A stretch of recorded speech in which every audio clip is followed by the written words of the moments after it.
Bonjour et bienvenue pour ce rendez-vous hebdomadaire de décryptage de l'actualité économique et géopolitique en mode affranchi.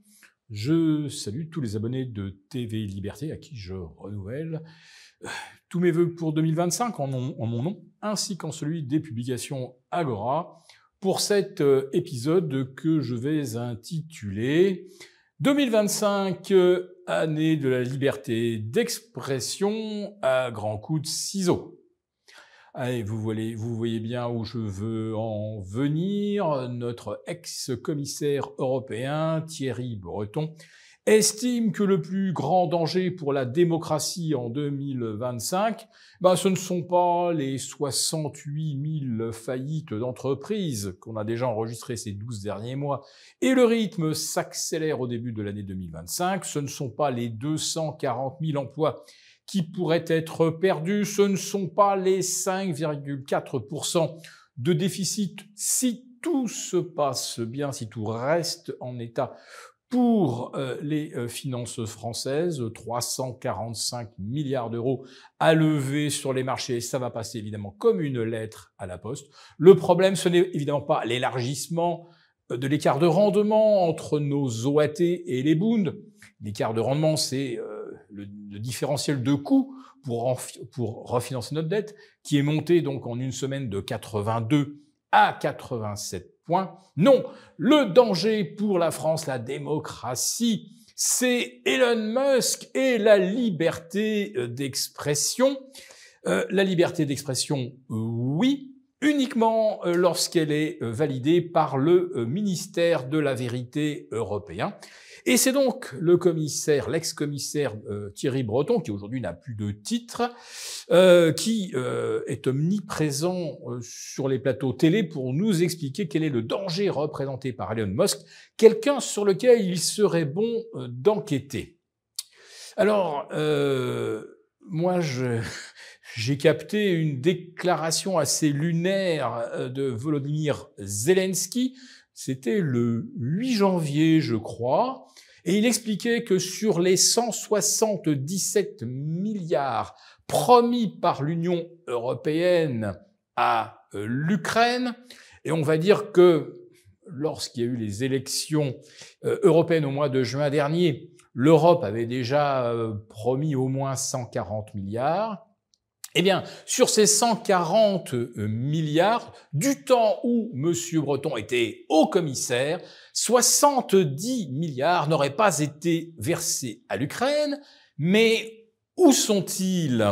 Est-ce qu'il ne serait pas plutôt prioritaire d'enquêter pour savoir ce que sont devenus ces 170 milliards d'argent des contribuables européens, alors que, à ma connaissance, Twitter et maintenant Meta, qui a revu sa politique de fact-checking, comprenez de censure au nom d'une vérité officielle.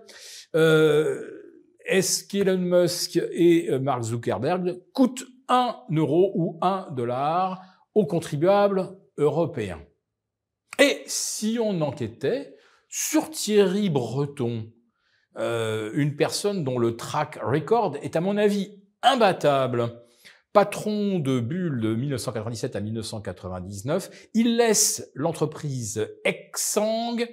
L'État devra recapitaliser de 100 millions pour éviter la faillite. Ayant échoué à la tête de Bull, il se trouve propulsé à la tête de quelque chose de beaucoup plus gros, Thomson.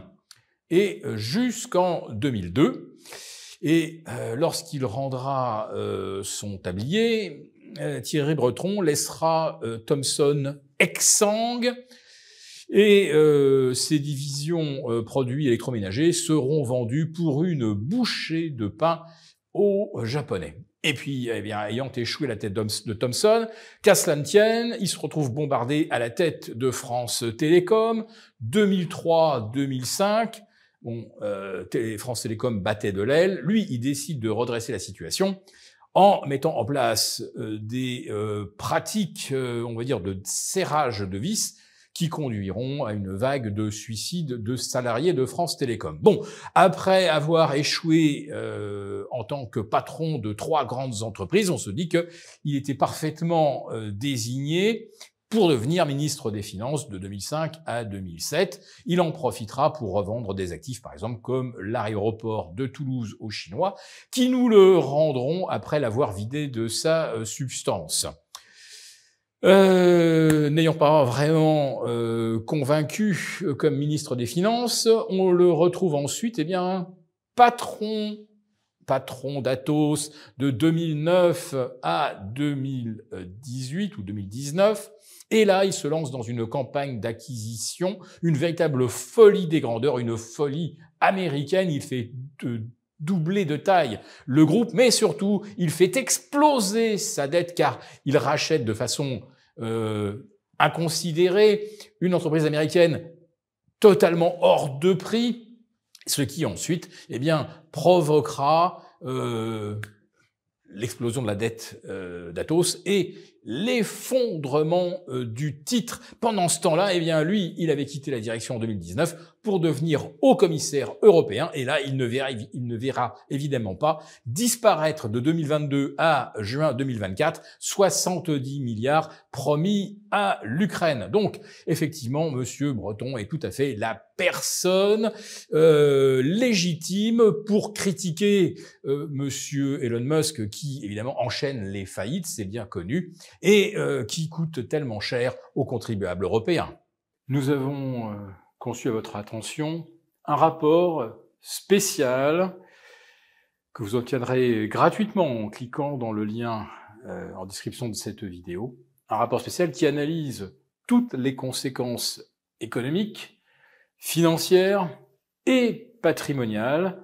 Et bien sûr, ce rapport vous offre également des mesures, des initiatives à mettre en place très rapidement pour protéger votre épargne, celle de vos proches. Tout ça donc dans un rapport gratuit que vous obtenez en cliquant en bas de cette vidéo.